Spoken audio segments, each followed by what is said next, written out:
দিনের কার্যক্রম। Thank you sir. Tahmid ইয়ে করে দাও।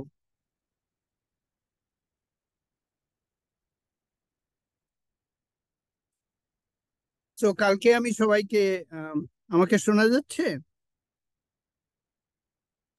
জি স্যার। জি স্যার। ওকে ওকে। কালকে আমরা অনেকটা জিন এবং মিম দিয়ে শুরু করেছিলাম এবং প্রাচীন জেনেটিক্স এর কথা আমরা বলেছিলাম, মেন্ডেল পূর্ব বা বিফোর মেন্ডেল জেনেটিক্স। আমি একটু রিক্যাপিচুলেট করি সব সময়, পরবর্তীটা বলার আগে আগেরটা একটু রিক্যাপিচুলেট করি। তো এই রিক্যাপিচুলেশনের জন্য আমি একটা স্লাইড ব্যবহার করব, দ্য ফার্স্ট স্লাইড। এটা খুব অসাধারণ এবং ভেরি ইম্পর্টেন্ট একটা স্লাইড, এবং এই কথাটা আগে কোনোদিন বলা হয়নি, কেউই বলেনি, খুব ইম্পর্টেন্ট কথা। সেটা হচ্ছে যে অরেঞ্জের নামটা যে এন অরেঞ্জ আমরা বলি, এটা কোথা থেকে আসলো? তো আমাদের এলাকাতে, ভারত উপমহাদেশে, সাবকন্টিনেন্টে, ইন পার্টিকুলার আমার সিলেট ত্রিপুরা এলাকাতে অরেঞ্জের জন্ম হয়। এবং প্রথম দিকে অরেঞ্জ ছিল এখন যেখানে দেখা যাচ্ছে এখন, যেটাকে ব্লাড অরেঞ্জ বলে। আমরা যেভাবে অরেঞ্জ খাই, যে একটা পেইল একটা ইয়েলোইশ কালার, এটা অরেঞ্জ ছিল না। অরেঞ্জ ছিল এরকম, এখানে দেখা যাচ্ছে এই ব্লাড অরেঞ্জ ভ্যারাইটিটা এক্সিস্ট করে। অস্ট্রেলিয়াতেও আমরা এটা আছে, আর আমাদের দেশে যেখানে এটা সূত্রপাত হয়েছিল, এটা আনফরচুনেটলি এখন আর নাই। তো এই ব্লাড অরেঞ্জটা দেখে ডান দিকে রাখানো হয়েছে ডালিম, যেটাকে ফার্সিতে বলে আনার, আমরা সিলেটেও আনার বলি। And you can see the purple color of the grain of dalim or anar looks the same as blood orange. এবং এটা দেখতে পেয়ে প্রাচীন পারসিকরা, nobody knows when, 3-4 হাজার বছর আগে তো হবেই, যখন তারা আমাদের এলাকাতে এসেছিল, তখন তারা এটাকে বলেছিল আনার রঙ্গি। তো রং কথাটা আমরা মনে করি বাংলা, এটা মোটেও বাংলা না, এটা ফার্সি। রং মিন্স কালার। তো তারা এই ফ্রুটটার নাম দিয়েছিল আনার রঙ্গি, meaning belonging to the colour of anar. এবং এটা লিখলেই, মানে এটা অবশ্যই ফার্সিতে তারা লিখেছে, আমিও ফার্সিতে লিখতে পারি ডান থেকে বামে আরবি স্ক্রিপ্টের মতো, বাট এখানে আমি ইংরেজিতে লিখেছি। এই আনার রঙ্গি যখন লেখা হয়, you can see that on the second line যে এটা very close to an orange। এবং এইভাবেই এই যে মিম, জিন আর মিমের আমরা কথা বলেছি, যে মিম বদলে যায়, ঠিক এইভাবে আনার রঙ্গি কথা থেকে এন অরেঞ্জ কথাটা ইভলভ করেছে। প্রথমে ফার্সি থেকে এসেছে, তারপরে গ্রিকদের মাধ্যমে ইউরোপে ছড়িয়ে পড়েছে, ল্যাটিনে সবখানে গিয়েছে, এবং এখন আমরা এটাকে অরেঞ্জ বলি। তো এটা আমার বলার উদ্দেশ্য হলো যে এই যে ফার্সি ভাষার একটা বিরাট ইমপ্রিন্ট এখানে রয়েছে। এখানে আনার রঙ্গি কেন বলা হয়েছিল, এই মিমের যে ইতিহাসটা রয়েছে, এবং কোন এলাকা থেকে এটা গিয়েছিল, এবং অরেঞ্জটা যে ব্লাড অরেঞ্জ ছিল, এখানে জেনেটিক্স এবং মিমেটিক্স এর একটা পাওয়ারফুল কম্বিনেশন, যেটা আগে কোনোদিন পরিষ্কার করে বলা হয়নি। আজকে এই ক্লাসে আমি এটা বললাম। কি আমি কি বলতে চাচ্ছি clear? Clear. Okay. So this is very important. Everyone should be aware of this. যে এখানে মিম কথাটা শুধুমাত্র একটা ছেলে খেলা না। মিম এবং মিমের মাধ্যমে আমাদের শব্দগুলা গঠিত হয়েছে, আমাদের ইতিহাস রচিত হয়েছে। কে কাকে ভালো বলছে, মন্দ বলছে, এগুলো সবকিছু মিমের মধ্যে আছে। ঠিক একইভাবে জিন আমাদেরকে যেভাবে গঠিত করে, আমাদের ভালো লাগা মন্দ লাগা, আমাদের ম্যাথ করার ক্যাপাবিলিটি, আমাদের বিজ্ঞান করার ক্যাপাবিলিটি, সব জিনের মধ্যে আছে। আর আমরা যেমন আমাদের সহকারী বা আমাদের সাহচর্যে আমাদের যে ফ্রুট গুলা বা আমাদের যে কালচারাল লাইফ ফুডকে নিয়ে, এটা মিমের মাধ্যমে সংগঠিত হয়েছে।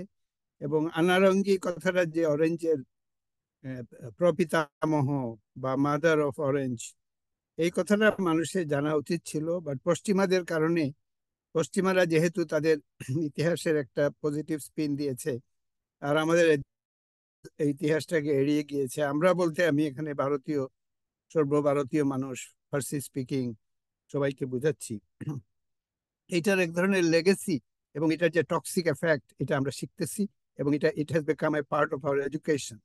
কিন্তু কাউকে অমিট করা, কাউকে ভুলে যাওয়া হচ্ছে এক ধরনের অবিচার, এবং সার্টেনলি আমাদের ল্যাঙ্গুয়েজ গুলা এই অবিচারের শিকার হয়। তো এটা আমি গতকালের টকের সূত্র ধরে আজকে আবার মনে করিয়ে দিলাম। এখন আমরা মেন্ডেলিয়ান জেনেটিক্সে চলে যাব। তো নেক্সট স্লাইড। আমরা সবাই জানি যে পি প্লান্ট নিয়ে মেন্ডেল কাজ করেছিলেন। পি প্লান্ট তার আগেও ছিল, হাজার রকমের পি মিউটেশন ছিল। সেই মিউটেশন গুলা কাজে লাগিয়ে একজন মঙ্ক, উনি একজন খ্রিস্টান মঙ্ক ছিলেন, উনি এই কাজগুলো শুরু করেন চেকোস্লোভাকিয়াতে। Next slide. এবং যে সূত্রগুলা উনি আবিষ্কার করলেন এগুলো আসলে ভেরি সিম্পল, এগুলা একদম প্যাচ প্যাচ করে বইয়ে বলা হয়, কিন্তু যেহেতু এখন আমরা সবই জানি, এটা ভালো করে বুঝিয়ে বলে দিলেই হয়।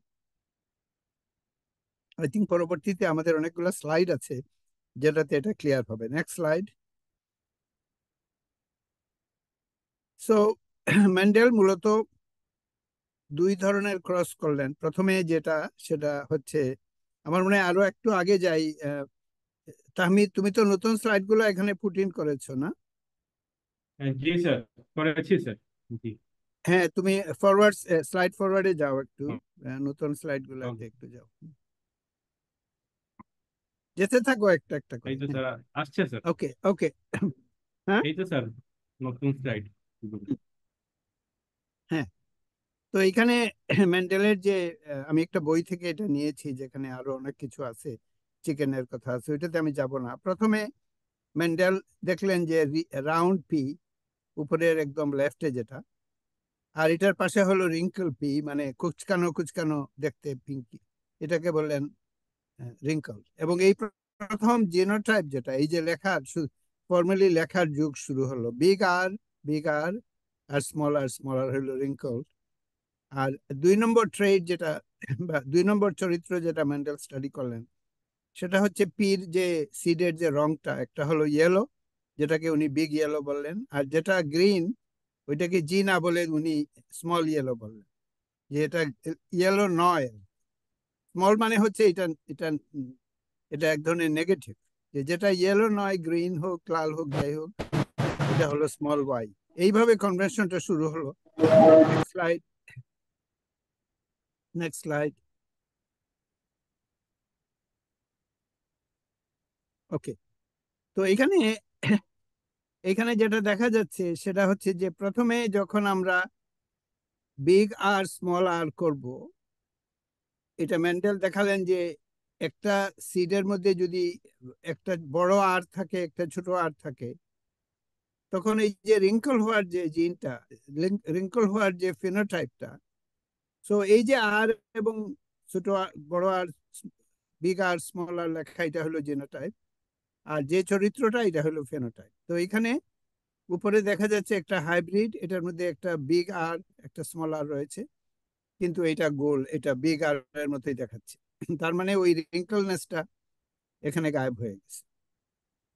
এবং এটার সাথে যখন মেন্ডেল ক্রস করলেন একটা রিঙ্কল সিডকে, যেটা স্মল আর, তখন উনি ইকুয়াল নাম্বারে, এটাকে টেস্ট ক্রস বলে, উনি ইকুয়াল নাম্বারে বিগ রাউন্ড সিড পেলেন এবং রিঙ্কল সিড পেলেন।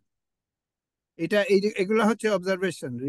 মেন্ডেল যেমন পির দুইটা চরিত্র, একটা হচ্ছে সিডের রং, আরেকটা হচ্ছে সিডটা রাউন্ড কি রিঙ্কল, এটাকে বলে ডাই হাইব্রিড ক্রস, মানে দুটা চরিত্র নিয়ে উনি গবেষণা শুরু করলেন। প্রথমে এটা দেখতে পেলেন। Next slide.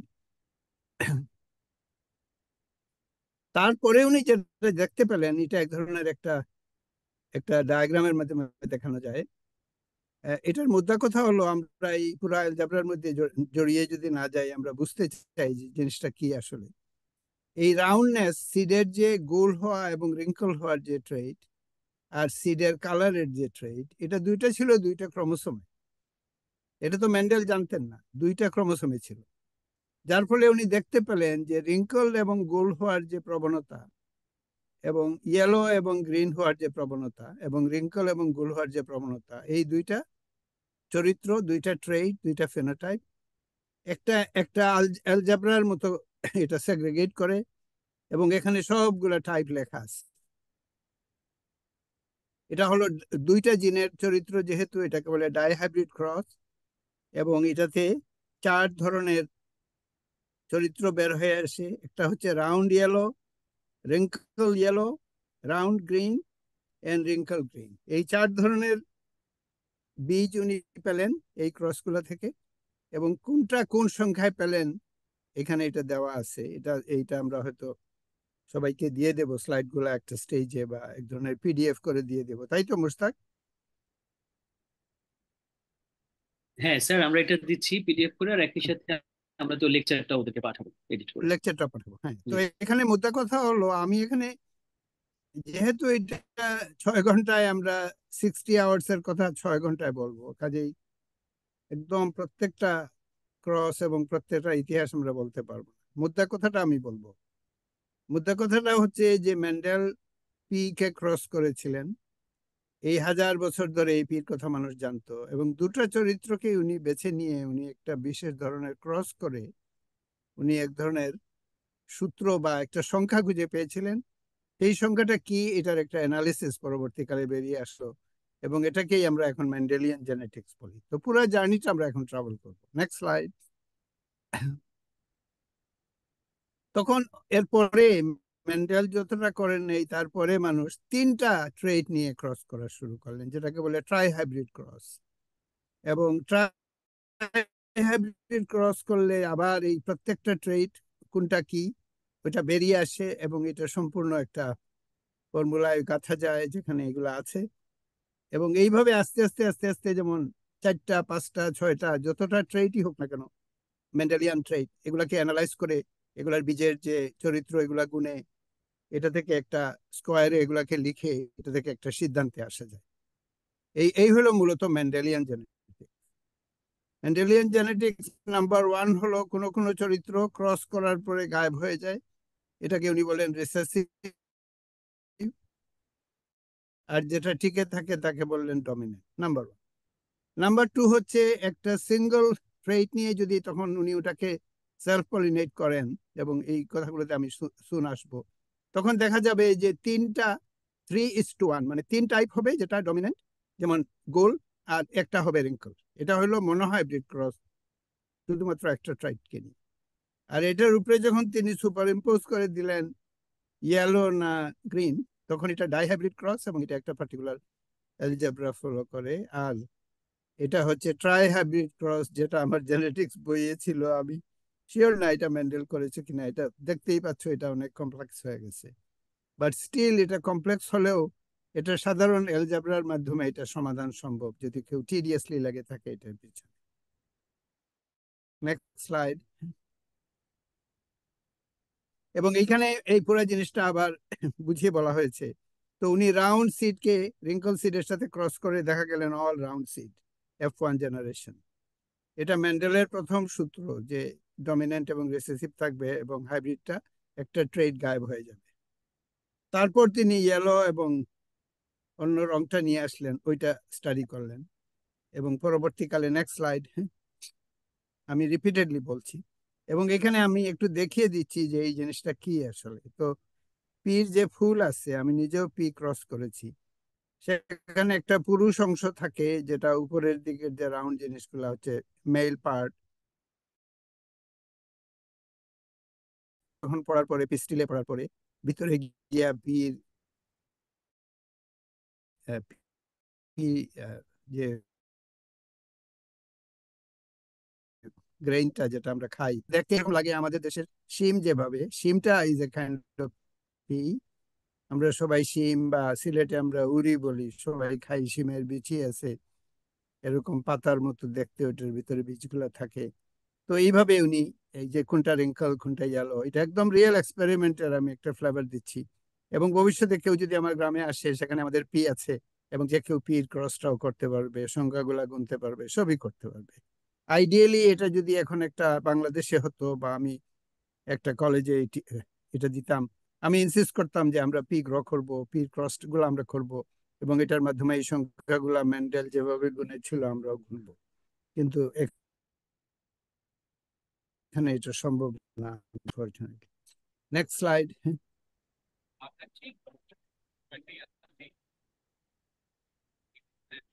এটা হচ্ছে জেনেটিক, আরেকটা ফ্লাওয়ার নিয়ে হতে পারে। এটা আমি এই মুহূর্তে আর করবো না, কারণ আমাদের একটা দীর্ঘ পথ যেতে হবে। Next slide. তো তো এখন আমি যে আইডিয়াটা ইন্ট্রোডিউস করবো সেটা হচ্ছে যে যে পুরুষ এবং মেয়ের এই ব্যাপারটা কি, এবং এটা ইন্ট্রোডিউস করলো। হ্যালো। না না, তোমার জ্বর। না মা, তোমার জ্বর, তোমার বাইরে যাও। স্যার স্যার আপনি আনমিউট হয়ে গেছেন, একটু মিউট হয়ে গেছেন। সরি, আপনি একটু ঠিক আনমিউট আছে, আমি করবেন। একজন বোধহয় ছিলাম, আমি মিউট করে না, দিয়েছি। হ্যাঁ ঠিক আছে এখন ঠিক স্যার। আছে না? কেউ একজন কোন একটা আওয়াজ শোনা যাচ্ছিল, কেউ একজন। ওকে। তো এখন এখন আমরা ট্রানজিশন করছি আরেকজন ব্যক্তির নামে, সেটা তার নাম হলো মর্গান, টমাস হান্ট মর্গান। এবং মেন্ডেলের যে আইডিয়া গুলা, এটা 1890s এরকম পিরিয়ডে ছিল। আর 2000 এর বিগিনিং এ এসে নিউ ইয়র্কে মর্গান যোগ দিলেন, এবং ওনার সাবজেক্ট ম্যাটার ছিল পি নয়, ড্রসোফিলা। তো উনি কি দেখালেন?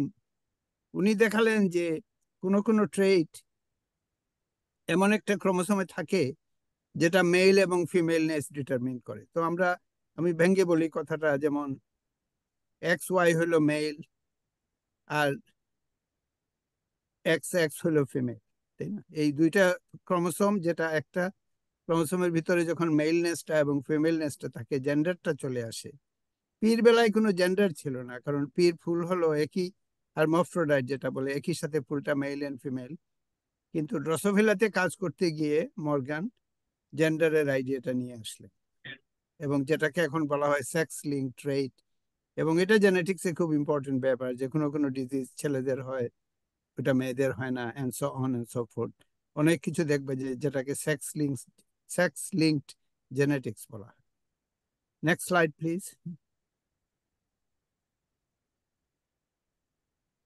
না, এরপরে আমরা পরে চলে যাই। বারবার তো তো আমরা আমরা আমার মনে হয় সামনে আমরা মর্গানে আসবো বারবার জি পরে, জি। তাই না? হ্যাঁ, হ্যাঁ।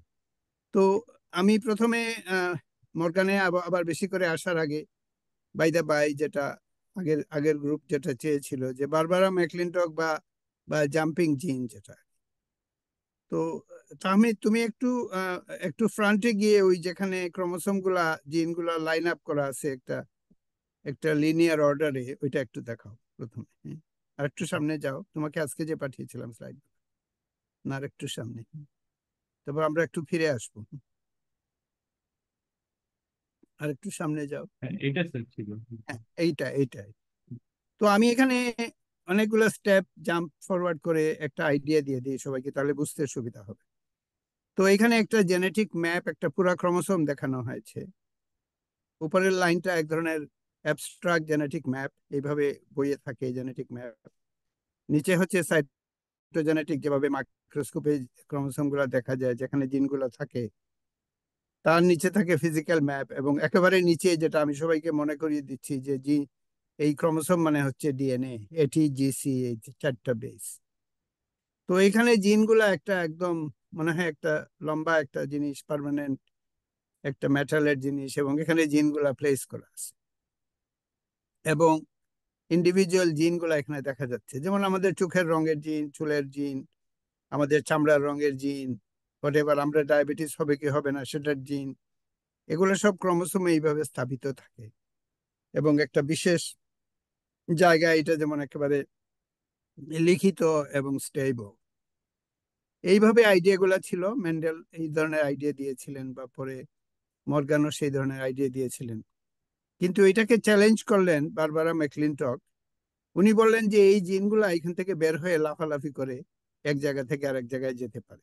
তো এই কথাটা আমি এখন একটু বলবো, এবং বারবারা ম্যাকলিনটক যেহেতু খুব ফাউন্ডেশনাল একজন পার্সন, তার কথাটা এখানে ইন্ট্রোডিউস করবো। তো আমরা একটু ব্যাকওয়ার্ড গিয়ে বারবারার কাছে চলে যাই এখন। হ্যাঁ, ইয়ে তো বারবারা ম্যাকলিনটক, আমি ওনাকে মিট করেছি। আমি দেখি আগামীকাল বা কোনো এক সময় ছবিগুলা দিব, যে যে মিটিং এ আমরা একসাথে ছিলাম।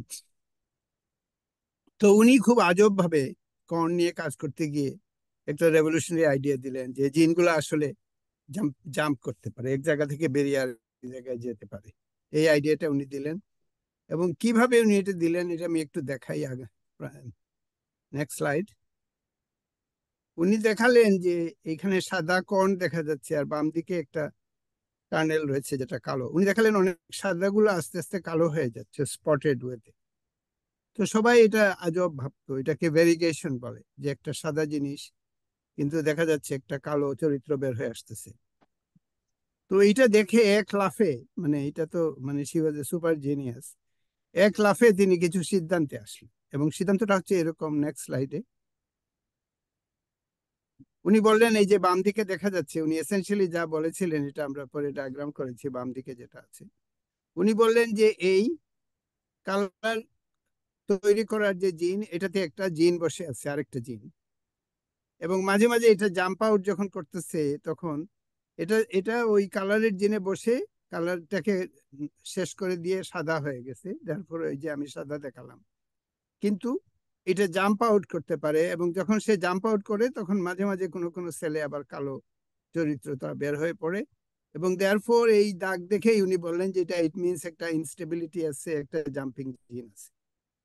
এইটা খুব আজব ছিল এবং নো ওয়ান বিলিভড হার।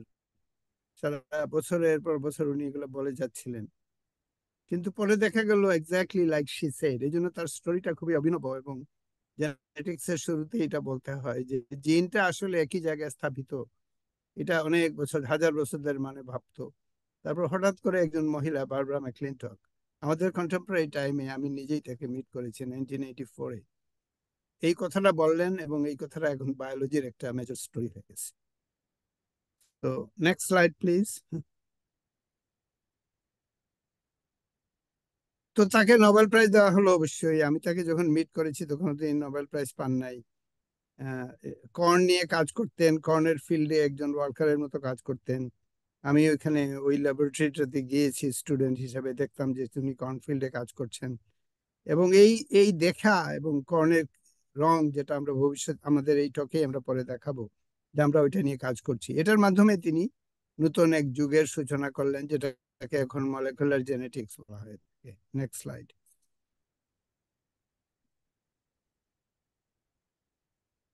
তো তার এই কথা যেহেতু খুব আজব কথা ছিল, এই রেকগনিশন আসতে তার অনেক সময় লাগলো।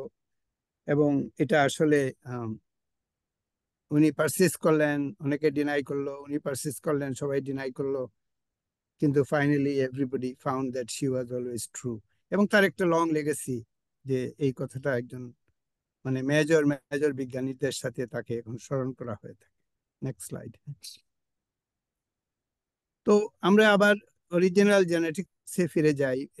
ম্যান্ডেলের পরে আরেকজন খুব টাওয়ারিং পার্সন, মর্গান। 24 বছর বয়সে উনি মেজর কাজ করলেন এবং উনি দেখালেন যে জিনগুলো আসলে ক্রোমোসোমে থাকে। এখন তো আমরা এটা ছেলে খেলা হয়ে গেছে, সবাই জানে জিন ক্রোমোসোমে থাকে, কিন্তু মর্গান এটা প্রথম দেখিয়েছিলেন যে যেটা জিন বলতেছি এটা ক্রোমোসোমে থাকে। এবং উনি মেন্ডেল পি নিয়ে কাজ করলো। উনি ফ্রুট ফ্লাই, ড্রসোফিলা মালানগাস্টার, যেটার ছবি আমরা দেখবো পরে, এটাকে নিয়ে আসলেন। উনি রেডিয়েশন ব্যবহার করে দেখলেন যে জিনের যে চরিত্র, যেটা আমরা আগে দেখিয়েছিলাম যে একটা জিন বদলে যায়, এটা যে রেডিয়েশনের মাধ্যমে বদলানো যায়, সেটা তিনি দেখালেন। উনি লিঙ্কেজ দেখালেন। উনি দেখালেন যে ম্যান্ডেল যেমন যে ট্রেড গুলা চুজ করেছিলেন এগুলো আলাদা ক্রোমোসোমে ছিল, এগুলো যদি একই ক্রোমোসোমে থাকতো তাহলে মেন্ডেলিয়ান সেগ্রিগেশন হতো না, জেনেটিক্স মানুষ আসলে বুঝতে পারতো না। মর্গান দেখালেন যে এগুলা একই ক্রোমোসোমে থাকতে পারে। এগুলো হলো মূলত মর্গানের কন্ট্রিবিউশন। Next slide. তো উনি অনেক কিছু করেছেন। উনি এখন আমরা যেভাবে জেনেটিক্স যাকে বলি, এই জন্য মেন্ডেল মর্গান জেনেটিক্স বলা হয়ে থাকে। উনি আরো দেখিয়েছেন যে বিভিন্ন জিন একটা জিন আর একটা জিনের থেকে নিউট্রাল না। উনি দেখালেন যে অনেক সময় বিভিন্ন জিন থাকে যেটা নিজের কোনো চরিত্র থাকে না, কিন্তু আরেকটা চরিত্রকে মডিফাই করে। এইভাবে উনি জেনেটিক ইন্টারাকশন দেখালেন। ক্রসিং ওভার দেখলেন, যে ক্রোমোসোম গুলা ভেঙে জোড়া লাগে, অনেক ব্যাপার আছে। এগুলো অনেক জটিল হয়ে যাবে, কিন্তু আমরা একটা ফ্লেভার দিতে চাই যে 1866 সালে যার জন্ম হয়েছিল, 1945-এ যিনি মারা গিয়েছিলেন, সেই মর্গান ম্যান্ডেলের থেকেও বেশি ইম্পর্টেন্ট তার রোলটা। পুরা জেনেটিক্স এর চিন্তাটাকে আমাদের মধ্যে উনি এস্টাবলিশ করে গেছে। Next slide. এবং উনি যে সিস্টেম নিয়ে এস্টাবলিশ করলেন এটা হলো প্লাই। আমরা সবাই মাছিকে চিনি। তো অ্যাডাল্ট মেল হচ্ছে একটু ছোট, ফিমেল গুলা বড়। এবং এটার যে বিভিন্ন ক্যারেক্টার রয়েছে, ভিজুয়াল ক্যারেক্টার রয়েছে ফ্লাই গুলা, এগুলার মাধ্যমে তিনি শত শত এমেন্ডেল মর্গান বলে কেউ যদি গুগল করে বা মর্গান বলে গুগল করে দেখবে যে উনি কি দেখিয়েছিলেন। আমরা এর বেশি কিছুতে এখন যেতে পারবো না আনফরচুনেটলি। Next slide. এটা আমরা দেখিয়েছি ক্রোমোসোম। Next slide.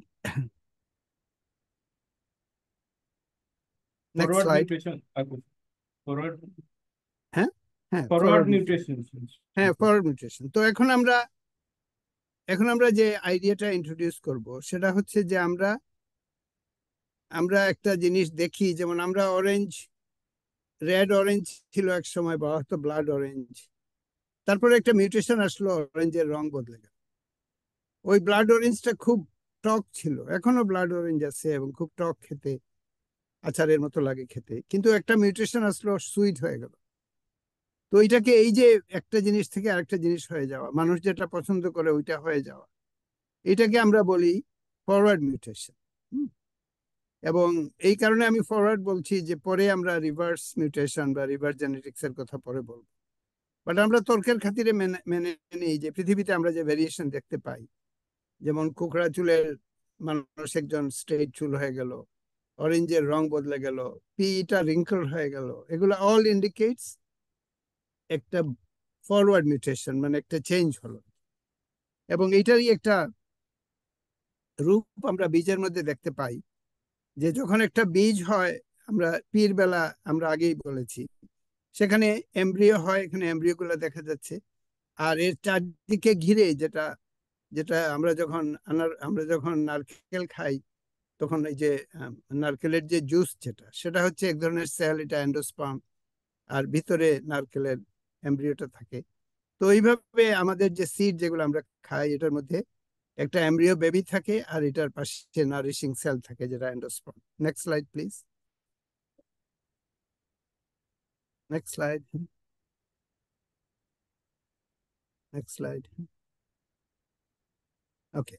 তো আমি এখানে নিজের কিছু এক্সাম্পল, যেহেতু আমি নিজেই প্র্যাকটিশনার এই ফিল্ডের, বা আমি নিজে অনেক কাজ করেছি, আমি প্রথমে দেখাতে চাই যে আমরা অনেকগুলা মিউটেশন বা ফরওয়ার্ড মিউটেশন আমি নিজেই আইসোলেট করেছিলাম। তার মধ্যে কিছু হলো বীজের সাইজ। আমি সবাই কি ওইটা শুনতে পেরেছে, না এটা এখন আজকে দেওয়া হয়েছে, ওই যে টকটা? ওইটা আমি আজকেই পাঠিয়েছি আসলে, একটু দেরি হয়ে গেছিল। আচ্ছা আচ্ছা ওদের কাছে আচ্ছা, এইটা আমরা তাহলে একটু শুনি এখন, তাহলে এই কথাগুলো অনেক ক্লিয়ার হবে পরে। হ্যাঁ, ওইটা আমি কোন জায়গা থেকে প্লে করব? প্রথমে আমরা মনে হয় 10 মিনিট পরে, 10 মিনিট বাদ দিয়ে যদি আমরা শুনি। হ্যাঁ আচ্ছা, ওকে, ঠিক আছে। হ্যাঁ হ্যাঁ, রাফলি অ্যাসেস করা যাবে 10 মিনিট? হ্যাঁ হ্যাঁ, জি, করে যাবে। Men or women domesticated crop. It was the crop that domesticated human being. এর একটু আগে, crops were available. আর একটু আগে। এই পর্যন্ত আমরা গতকাল বাজিয়েছিলাম। ও আচ্ছা, তারপরে দাও, আচ্ছা, তারপরে। এই প্রশ্নটা শেষ করে আমি দেখি, ওকে। একটু দেখি যে কোন জায়গায় শেষ হবে। Reciprocal domestication. In the same way as the plant evolutionary event for both plants and Human beings could be domesticated. So it was a mutual reciprocal domestication event. Our crops domesticated us so that we didn't have to go around foraging, and we domesticated them. So it's a reciprocal action. right. And I don't think very many people think about this as a reciprocal event. That it was a co-evolutionary event for both plants and domesticated animals and human beings all at the same time. And there's this lens of interpretation that humans love to lean into, that everything in nature just is serving us all the time, but we fail to remember that often we're part of that process and we are being domesticated in the same way as the plants and the animals were as well. It's fascinating to me to think about the events that marched us towards this domestication habit that now humans, plants, and animals enjoy. Because another thing that people often forget is that, you know, things like cattle, things like chickens, like as we know them today, didn't exist. Like they actually grew out of this domestication, selection, interaction. And that there's so many variables that play into that. And as we've evolved over thousands of years, we hit this really fascinating period 100 years ago, and especially 60, 70 years ago as we went into the Green Revolution. And it dominated a lot of our thinking around what we valued in plant and animal traits, both, and has really laid the foundation of what our modern food system is today, and rapidly, like in a way where humans couldn't possibly evolve to meet the demands of this modern food system. And there are several things that are, you know, dominating this modern domestication event, where it's responsiveness to chemical inputs. It's a genetic preference to yield over other things that are maybe more nuanced, like micronutrient availability, phytonutrient availability, and prioritizing macronutrient availability, and several other features that you probably know, and I know you know a lot more than I do about, that have laid the foundation for the development of a lot of diet-related disease in humans. As we experience this relationship between our plants, our animals, and our species through the time continuum, there's a lot of molecular biology there at play that is responsible for a massive epidemic of health and a huge impact on our natural systems and our planet as well. So I'd love it if you could just take that and run with it a little bit. So I think something happened very early on. So even the early farmers, when they domesticated crop, they were only paying attention to above ground. They're interested in the grain. They're interested in their food. But unknown to them, when they selected certain varieties, made them annual, they kind of started to deplete the soil character. Because when you make a perennial into annual, you inadvertently mess around with the root system. Because the perennials have massive root system. Annuals have shallow roots. So they did not intend to do it, but they were making, even in those days, they were kind of depleting the soil. Mm-hmm. Now you can, and another thing people don't understand is that when Mendel discovered the law of genetics and we entered the modern era of genetics, already most of the genetics has already been taken place by these ancient farmers. So Mendel simply found some algebraic role of segregation of the genetics. He did not really discover genetics, although we think that he discovered genetics. And starting from, let's say, 30,000, or even people say 50,000 onwards to the time of Mendel, all the crops were in place that we take for granted. All our foods, all our grains. In my country, Bangladesh alone, like 300,000 varieties of rice. So can people who did not know any genetics at all selectively breed and maintain 300,000 varieties? It's astonishing that we just call them natural variants, as though somehow some event of nature produced it, which is completely erroneous. Yet modern science is promoting this kind of idea, as though these ancient farmers did not have any knowledge or indeed any agency, as though these varieties were just floating around as part of the nature. So what happened in the 60s, people call it Green Revolution. I would like to call it the era of extinction, because this is exactly when we kind of chose and entered the era of culture. So in my, because somebody destroyed them or anything, but you stop growing them. So suddenly all the red rice gone, purple rice gone, and we entered the era of these high-yielding varieties called white rice. And what happened? Above ground, we are depleted of all the micronutrients because the redness and purpleness indicated something very good for human health. And underneath the soil, once you stop growing these traditional varieties, the soil is also depleted because the same micronutrient that benefits us in the grain are precisely also the micronutrient that was being exuded into the soil. So suddenly the era of extinction in the upper ground and depletion on the below ground. I call it chemical depletion on the below ground started to happen. Completely unknown to us because we never phenotype our root. Historically, we never dig up and say, what is the root like? There was no reason. People were simply interested I in think their Mushtaq, you can stop it now. So and we can go back modernity to has the been talk. very, very bad for sustainability.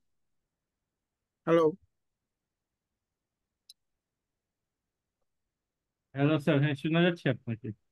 হ্যাঁ হ্যাঁ sir শুনতে তুমি স্লাইডে চলে যাও আর we are passing through some very earth shattering and exciting time. একজন আমাকে text করেছে, আমি এখানে বলতে পারি যে আর্মি has declared যে তারা they will not shoot at people and army chief is now going to go and see the prime minister. ও আচ্ছা, এরকম কিছু আমাদের মিডিয়াতে স্যার আসে নাই কিন্তু এখন। না না, এটা আমাকে লন্ডন থেকে একজন টেক্সট করেছে। ও আচ্ছা, ওকে। He has আমরা made an announcement that O he has blamed the police and said that army কোনো অবস্থাতেই under any provocation কাউকে shoot করবে না, and he also talked about transition of to power and he's saying that he's going to go see the prime minister. So আমরা Oh. continue করি, but something may Yes, sir. happen very quickly. G sir. Sir এইখানে So- ছিলাম sir. হুম?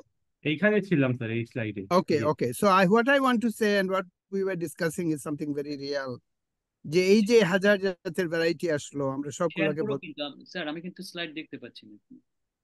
পাচ্ছ না? না, আপনি দেখতে পাচ্ছেন? হ্যাঁ, আমি দেখতে ও পাচ্ছি। আচ্ছা, ওকে, ঠিক আছে। মানে কিছু তো এই যে হাজার জাতের ধানগুলো, এগুলো সব মিউটেশন ছিল একটা আরেকটার সাথে। আমি যেভাবে দেখলাম ঠিক যেভাবে পি একটার সাথে আরেকটা মিউটেশন। তো আমাদের লাল রাইস গুলাকে আমরা সাদা রাইস করে দিলাম, মিউটেশনের মাধ্যমে এটা হলো। তারপর আমরা এক ধরনের ডিক্রি জারি করলাম যে সবাই সাদা ভাত খাবে এবং লাল চালগুলা গায়েব হয়ে গেল, যেটা আমি একজন আমেরিকান এন্টারপ্রেনারের সাথে ডিসকাস করছিলাম।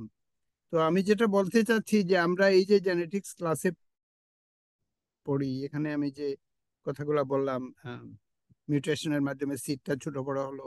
আমি ব্যক্তিগতভাবে এই মিউটেশন গুলো আইসোলেট করলাম, এগুলো পেপারে পাবলিশ হলো, মিনি সিড, হাইকু এটসেট্রা।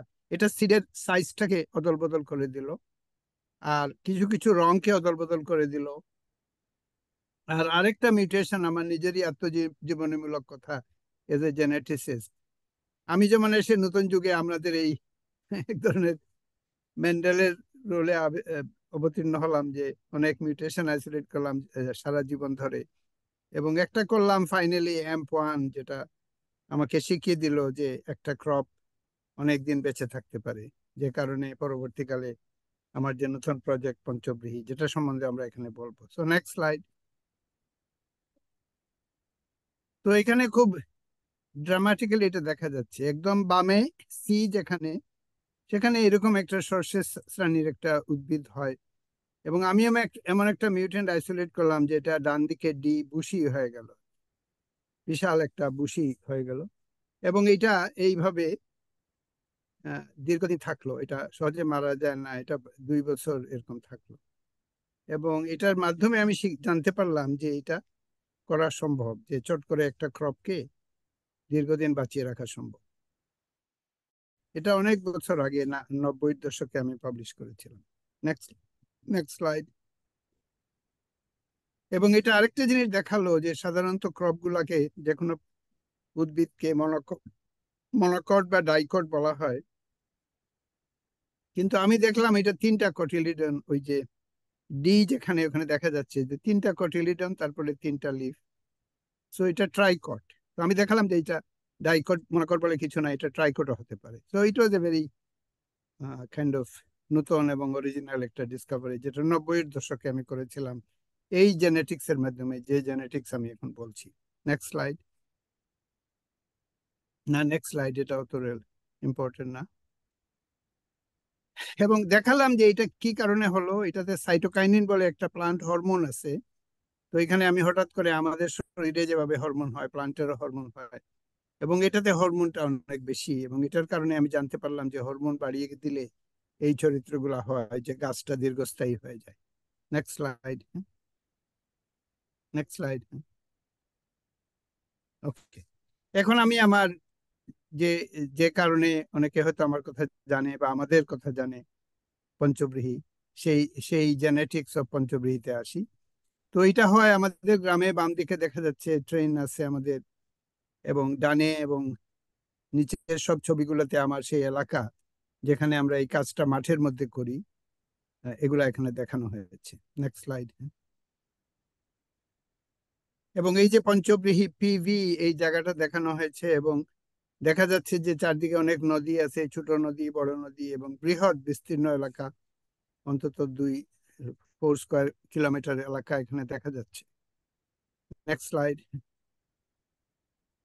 এবং আমরা কি নিয়ে সেখানে কাজ করি, যেটা এতক্ষণ আমরা কর্নের বারবার ম্যাকক্লিনটকের প্রসঙ্গে বলছিলাম, এটা আমার মাঠের ছবি। একজন দেখতে পাচ্ছি যে কালার্ড কর্ন, সাদা কর্ন, ইয়েলো কর্ন, রঙিন কর্ন, লাল ভুট্টা যেটা আমরা বাংলায় বলি, এটা আমাদের মাঠ থেকে এসেছে, এবং ভুট্টার গাছগুলোও দেখা যাচ্ছে। Next slide. তো পঞ্চব্রীহি করতে গিয়ে আমি কি করলাম, আমি আগেই বলেছি যে অন্য একটা উদ্ভিদকে আমি দীর্ঘস্থায়ী করেছিলাম। তো আমি একটা রাইস যখন হারভেস্ট হয়, এটা কেটে দিলে কি হয়, এটা বামে দেখা যাচ্ছে, বামের যে প্লান্টটা, এটা কাটার পরে তেমন আর কিছু হয় না, ছোট্ট অল্প কিছু গজায়। আর ডান দিকে যেটা আমি নতুন তৈরি করলাম সিলেকশন এবং মিউটেশনের মাধ্যমে, যেটাকে আমরা পঞ্চব্রীহি বলি, এটা দেখা যাচ্ছে কাটার পরে কি হয়, বিরাট অংশের ধান গজায় আবার, এবং নতুন একটা হারভেস্ট আসে। এখানে সেকেন্ড হারভেস্টটা দেখা যাচ্ছে। Next slide. এবং মাটিতে যখন আমরা খুঁড়ে ফেলি এটাকে, তখন দেখতে পেলাম সাধারণ কৃষকের ধান, যেটা বাম দিকে যে রুট যেগুলা হয় মাটির নিচে, বামে দেখা যাচ্ছে 3টা, আর ডান দিকে আমার পঞ্চব্রীহির যে রুট সিস্টেম। এবং এটা কিরকম হতে পারে এটা দেখার জন্য আমি একটা ছবি এখানে দিয়েছি, যে root can be very large. So এর আগে মানুষ 1000 বছর ধরে ধান করেছে, উপরের অংশ নিয়ে করেছে, রুটের কথা ভাবে নাই, কিন্তু এখানে দেখা গেল যে এই পঞ্চব্রীহিতে রুটটা অনেক বেড়ে গিয়েছে। Next slide. এখানে আরো ড্রামাটিক্যালি এটা দেখা যাচ্ছে, একদম বামে যেটা, সেটা হচ্ছে সাধারণ একটা গাছ, সেটা কাটার পরে তেমন কিছু হয় না। অনেকে বলে, তোমরা হয়তো শুনেছো সোশ্যাল মিডিয়াতে, যে উনি কি করলো, এটা তো হয় না, এটা তো রাঠুন, এটা তো হয় না। কিন্তু এটা যে হয়, এটা দেখানোর জন্য পরবর্তী 3টা you can see very dramatic amount of grain হচ্ছে কাটার অংশ থেকে, একটা দ্বিতীয়বার গজিয়ে পঞ্চব্রীহি চরিত্রের দিকে এটা যাচ্ছে। Next slide. এবং এটা আমরা ডান দিকে দেখা যাচ্ছে যে আমরা যে মাঠে যেখানে করতেছি, আর বামে দেখা যাচ্ছে যে আমরা ড্রোন থেকে এটা মনিটর করি। So it's a very modern thing, যেটা আমরা উপরে ড্রোন থেকে আমরা দেখতে পাই যে এটার চরিত্রটা কি, এবং অনেক অনেক ডিফারেন্ট স্পটে এটা লাগিয়ে গিয়ে আমরা এটা স্টাডি করি।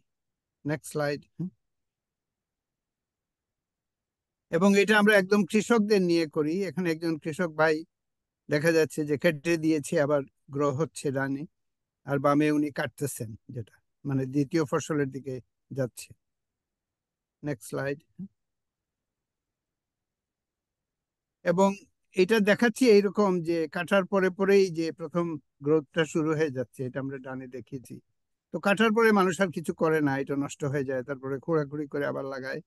আর এখানে যেমন কাটার পরে এটা তো লক লক করে বাড়তেছে আবার।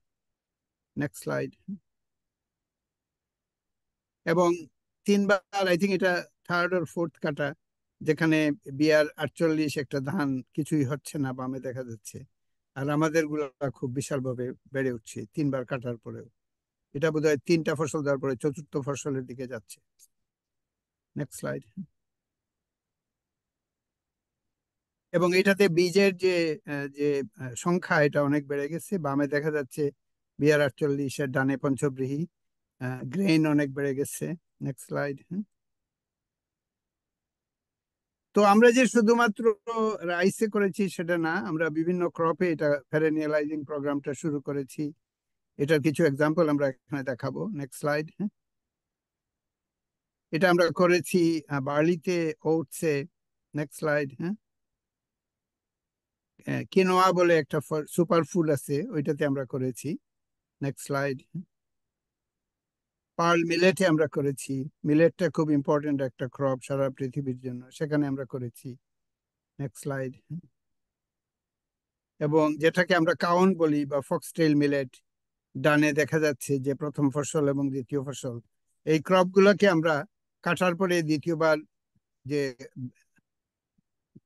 আবার গ্র করে যে আরেকটা ফসল দিবে, এই চরিত্রটা মানে প্রত্যেকটাই তো জেনেটিক ট্রেইট। মেন্ডেল যেমন কালার এবং রিঙ্কল পি করলেন, আর আমরা যে চরিত্রটা বেছে নিয়েছি সেটা হচ্ছে দ্বিতীয়বার, তৃতীয়বার, চতুর্থবার ফসল দেওয়ার প্রবণতাটা আমরা উস্কে দিচ্ছি জেনেটিক্স এর মাধ্যমে। Next slide. এখানে কাউন বাম দিকে দেখা যাচ্ছে যে কাটার পরে একটা দ্বিতীয় ফসল দিচ্ছে পরিষ্কার। এবং ফক্সটেল মিলেট বা কাউনটা কিরকম হয় দেখতে অনেকে হয়তো দেখে নাই, তার জন্য আমরা দেখাচ্ছি এখানে। Next slide. একটা ফিঙ্গার মিলেট বলে, একটা হাতের ফিস্টের মতো একটা মিলেট, এটা দেখা যায় প্রাচীন কৃষকরা সিলেক্ট করেছিল, যেটা দেখতে হাতের মুষ্টির মতো দেখাবে। Finger millet very important crop, এটা নিয়ে আমরা কাজ করি। Next slide. আমরা হুইট নিয়ে কাজ করি। Next slide. সরগম নিয়ে কাজ করি।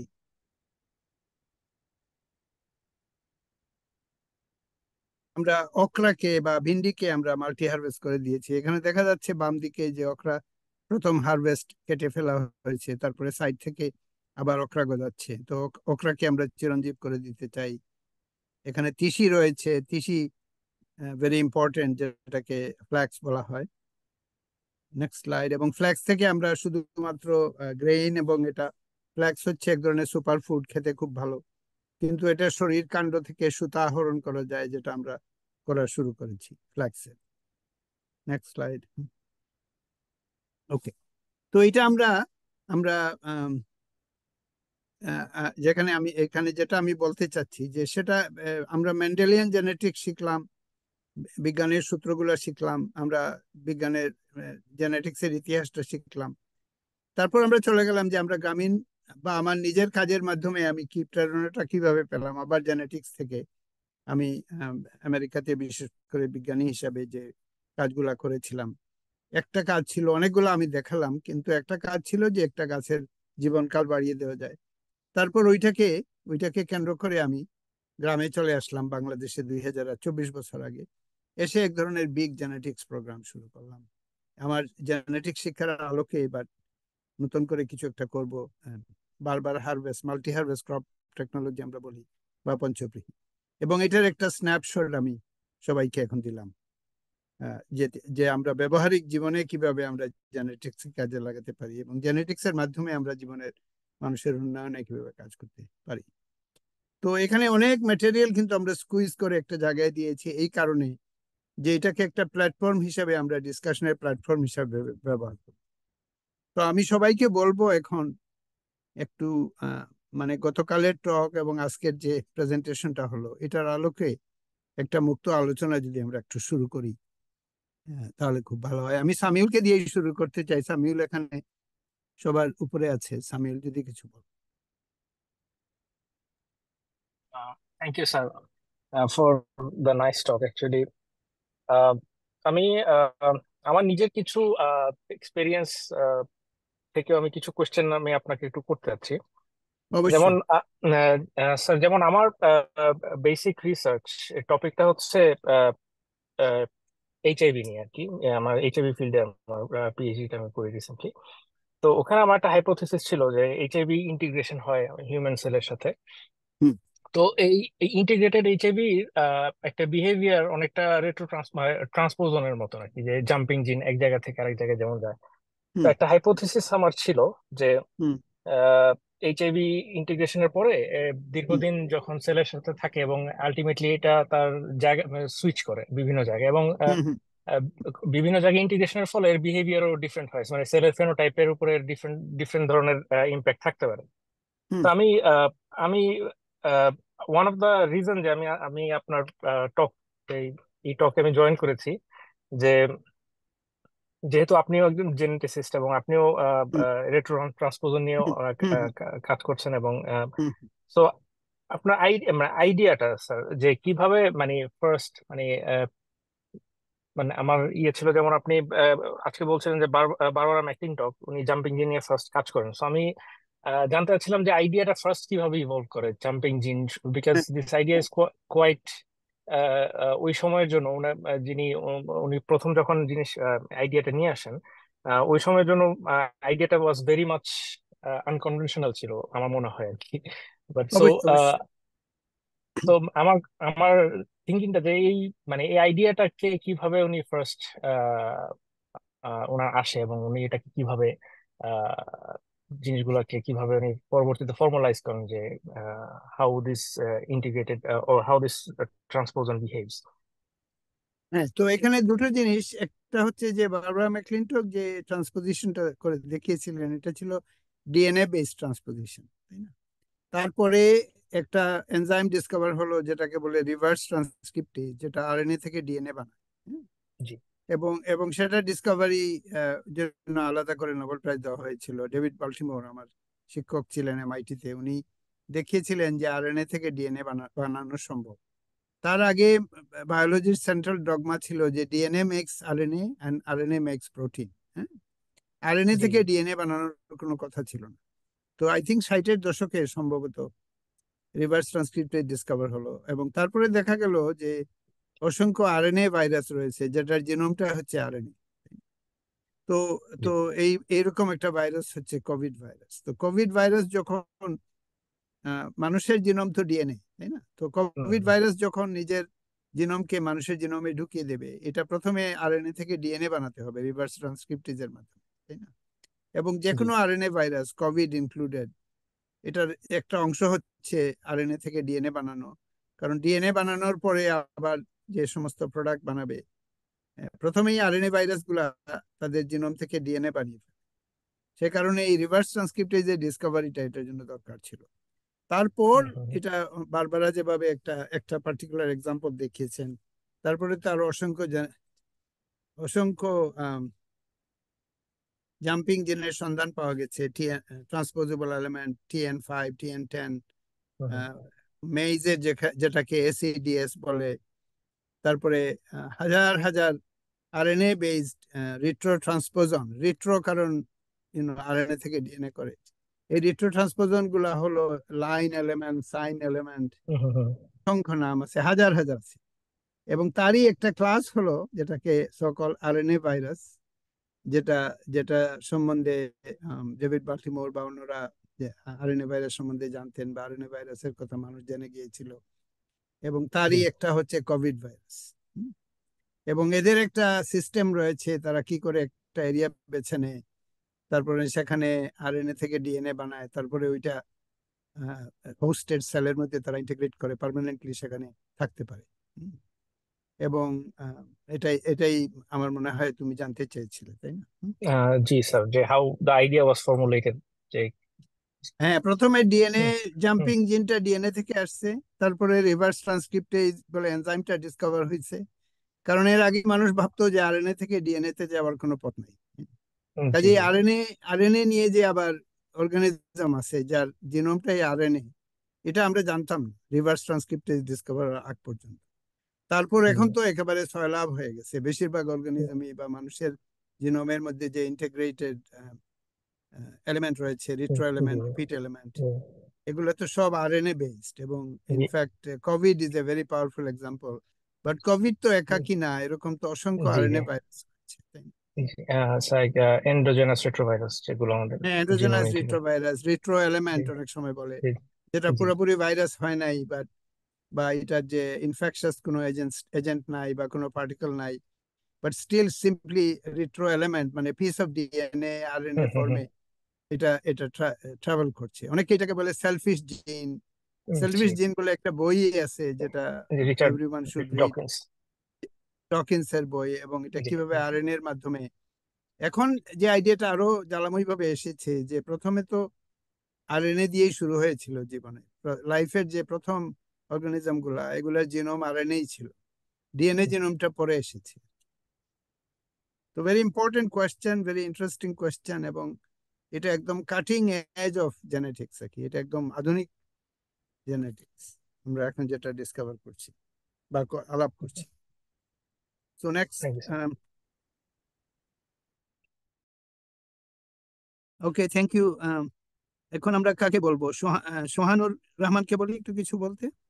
স্যার একটা কোয়েশ্চেন ছিল স্যার, এই মাহি, মিস্টার মাহি জিজ্ঞেস করছেন, sir can you say something about heterologous encapsidation in plants, its impact etc?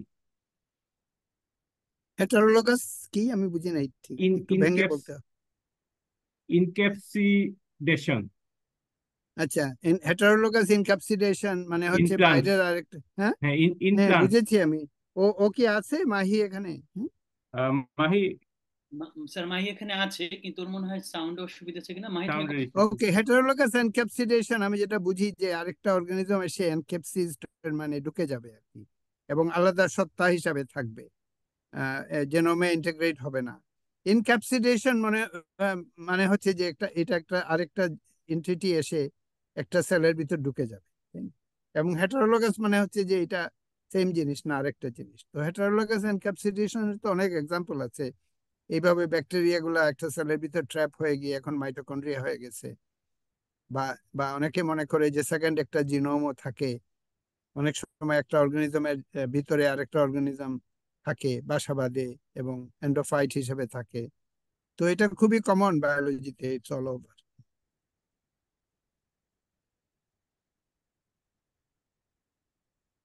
আমরা এখন কাকে বলবো? সোহানুর কে বলেছিলাম, জিজ্ঞেস করেছিলাম। আসসালামু আলাইকুম না স্যার। না, হ্যাঁ সোহানুর বলো।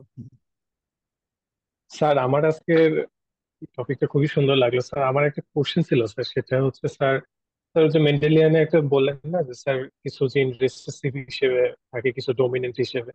তো স্যার আমাদের হিউম্যানের ক্ষেত্রেও কি এরকম মানে চেঞ্জ কি হচ্ছে? কিছু কিছু বৈশিষ্ট্য কি মানে যেটা আমার দাদার ছিল সেটা মানে এখন রিসেসিভ হয়ে গেছে, অন্য একটা বৈশিষ্ট্য আমাদের ডমিনেন্ট হচ্ছে, বা আমার ভবিষ্যতেও এরকম, ভবিষ্যৎ প্রজন্মে এরকম হ্যাঁ কিছু হবে? এটা কি স্যার মানে হচ্ছে স্যার এরকম কিছু? নাকি স্যার অবশ্যই অবশ্যই হিউম্যানটা আরো অনেক ব্রড লেভেলে হবে স্যার? অবশ্যই হিউম্যান বিং এ তো এটা খুবই হয়। তো একটা এক্সট্রিম এক্সাম্পল দিই, যে আমরা ইউরোপিয়ানদের দেখতে পাই চোখের রং নীল এবং চুলের রং সাদা ব্লন্ড, সোনালী জি চুল স্যার। এবং নীল চোখ মনে করা যায়। তো ওইরকম ওইরকম ক্যারেক্টারের একজন বিদেশি ছেলে হোক মেয়ে হোক যখন এশিয়ানদের সাথে বিয়ে করে, তখন দেখা যায় বাচ্চারা হয় কালো চোখের এবং সোনালী চুলটা আর থাকে না, কালো চুল হয়। তো এটার মানে হচ্ছে যে সোনালী চুল হচ্ছে রিসেসিভ আর কালো চুল হচ্ছে ডমিনেন্ট। আবার নীল চোখ হচ্ছে রিসেসিভ এবং কালো চোখ হচ্ছে ডমিনেন্ট। এইভাবে মানুষের, আমরা যদি গ্রিসে যাই যেখানে এশিয়া এবং ইউরোপিয়ানদের সংকরায়ন ঘটেছে, বা বুলগেরিয়াতে বা টার্কিতে, আমরা দেখতে পাই যে যে মানুষ এরকম দেখা যায় যে বাবা মা একরকম দেখতে আর বাচ্চা কাচ্চারা অন্যরকম, বিশেষ করে মিক্সড এথনিসিটির যে ম্যারেজ হয় যখন। তো মানুষকে তো আমরা আমরা যেভাবে আমরা যেভাবে পি কে ক্রস করতে পারি, ড্রসোফিলাকে ক্রস করতে পারি, মানুষকে তো আমরা ইচ্ছা মতো ক্রস জি করতে স্যার। পারি না।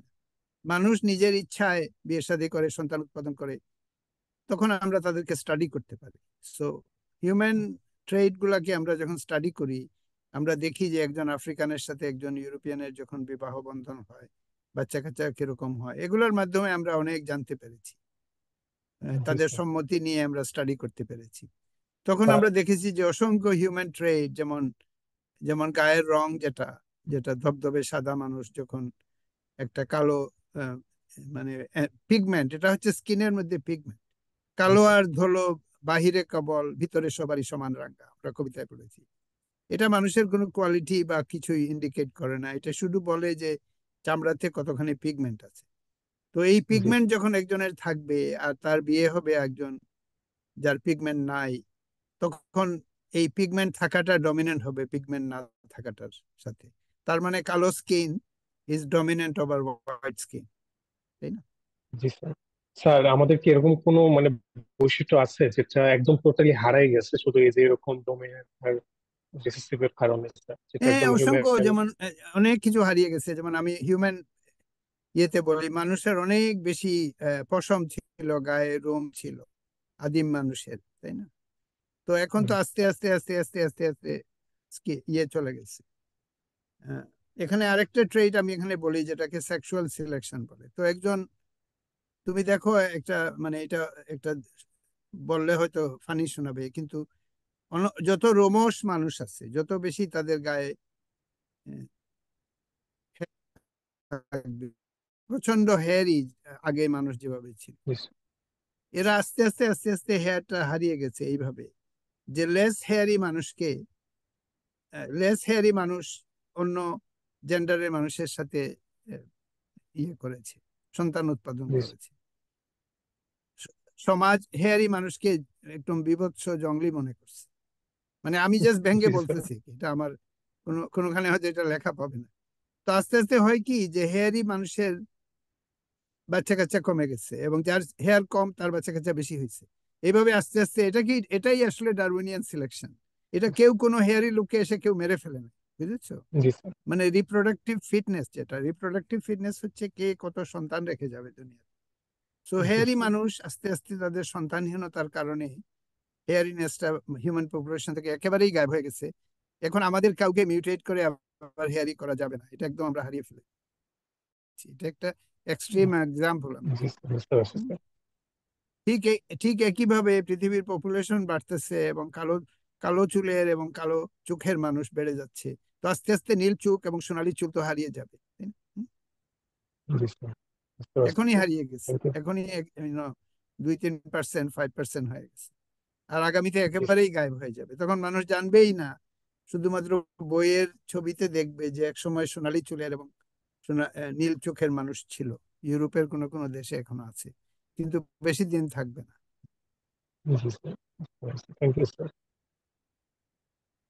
ওকে, এটা আমার মনে হয় এই ইন্টারাক্টিভ কোয়েশ্চেন এন্ড আনসারের মাধ্যমে আরো বেশি জেনেটিক্সকে একেবারে আমাদের মনের কাছে নিয়ে যাওয়া, এটা খুব ভালো হচ্ছে। এখন হোসনেয়ারা কিছু বলো।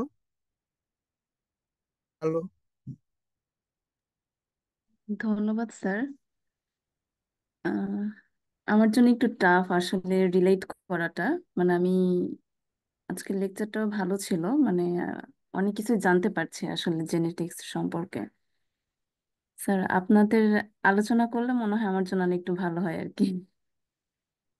না, এটা একটা জিনিস আমি বলি যে অনেক কিছু আছে যেটা আমাদের জেনেটিক্স এর বাইরের ব্যাপার, যেমন মানুষের হিউম্যান ভেরিয়েশন, বা মানুষের মধ্যে যে একটা ভেরিয়েশন ছিল, ভেরিয়েশনটা চলে যাচ্ছে।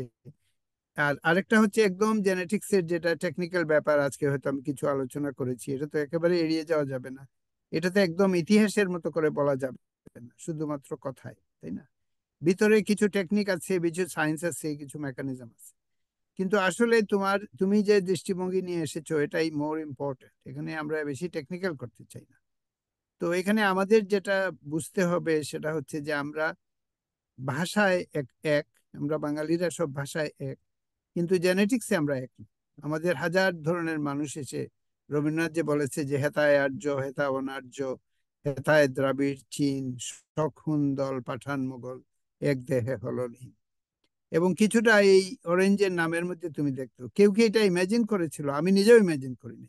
আমি এইটা এবং এই মিমটার আবিষ্কারক হলাম আমি, কারণ আমি অনেক মানুষকে এটা বলেছি, তারা বলে আমরা এটা জানতাম না। এবং এটা একদম ক্লিয়ার যে আনার রঙ্গি এন অরেঞ্জ। হ্যাঁ, অ্যামেজিং। আমি নিজেও খুবই অ্যামেজড হয়ে গেছি। তো এটা তো সম্পূর্ণ সংস্কৃতির ব্যাপার, কিন্তু এটা অলসো জেনেটিক্স এরও ব্যাপার, এবং এটা এক ধরনের কালচারাল জেনেটিক্স। এবং মিম, যে অর্থে জিনের মতো মিম আছে, আমাদের শব্দগুলো আমরা চয়ন করছি, এই জন্য আমি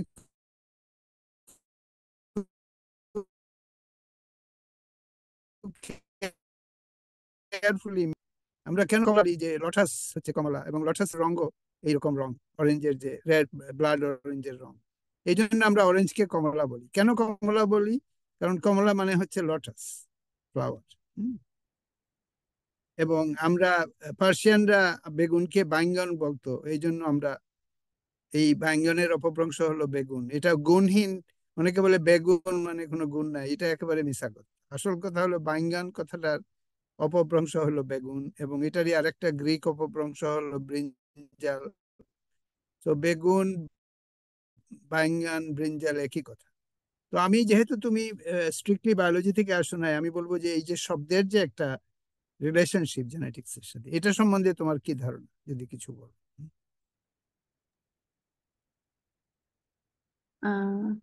স্যার, যেরকম গতকালের যে আপনি এখন আবার বললেন যে মিম, যেটা হচ্ছে আপনার করাটা, এটা তৈরি করা, তো এর সাথে আমি যদি ধরেন আমাদের বিহেভিয়ার বা ইয়াগুলা দেখি, যে কালচার গুলা দেখি, তো স্যার আসলে রিলেটেড, মানে ওইভাবে যদি চিন্তা করা যায় যে সবকিছুতে আসলে স্যার চেঞ্জ হচ্ছে, এবং সেই সেগুলো এবং চেঞ্জ হচ্ছে আমাদের হুম, না বলো তুমি। অ্যাক্টিভিটিস এর মাধ্যমে চেঞ্জ হচ্ছে। হ্যাঁ, এবং যখন চেঞ্জ হচ্ছে অনেকগুলো শব্দ হারিয়ে গেছে বা মানুষ আমরা ভুলে গেছি। হ্যাঁ, কেউ জানেও না যে অরেঞ্জ কথাটা কোথা থেকে আসছে, কারণ পার্সিয়ানরা যে একসময় এটাকে ফেরি করেছিল এই কথাটা আর কেউ বলে না, তাই না? সো এই জন্য এই যে গ্যাপ গুলা, নলেজের যে গ্যাপ রয়েছে, এগুলার মাধ্যমে আমাদের শিক্ষার এক ধরনের আহ, আহ, আমরা এক ধরনের প্রোফাইলিং করছি শিক্ষাকে, যে কোনো শিক্ষা ঠিক আছে, কোনো শিক্ষা ঠিক নাই। কোনো ইতিহাসকে আমরা গায়েব করে দিচ্ছি, কোনো ইতিহাসকে বেশি প্রচার করছি। বিশেষ করে এখন সোশ্যাল মিডিয়াতে মানুষ রিপিট করছে যে কথাগুলো, ওই কথাগুলো একটা নতুন বাস্তবতা হয়ে চলে এসেছে। এই জন্য আমাদের কাজ হবে এই এই আনারঙ্গি থেকে যে অরেঞ্জ আসলো এই কথাগুলো বলা, এগুলো বলে মানুষকে দৃষ্টি আকর্ষণ করা, এবং জেনেটিক্স মিমেটিক্স এর যে একটা এটা যে কানেকশন, এটা বুঝিয়ে দেওয়া, এটাকে পপুলার কালচারে পরিণত করা। এই যে আমি টেলিভিশনে দেখলাম সবাই জনসভা করছে, গান গাচ্ছে, নতুন ধরনের গান তৈরি করছে, এটাই হলো সংস্কৃতি। যে মানুষ যখন উজ্জীবিত হয় তখন নতুন গান তৈরি করে, তাই না? জি স্যার। তো আমরা যে জেনেটিক্স করি এটা তো আমাদের ভিতরে আছে, আমাদের ভাষার যে ক্যাপাবিলিটি, এটা তো জেনেটিক্স এর কারণে। কেউ অনেক গুছিয়ে কথা বলতে পারে, কিছু লোক কথা বলতে পারে না। ব্রেনের মধ্যে কথা প্রসেস করার জিন রয়েছে।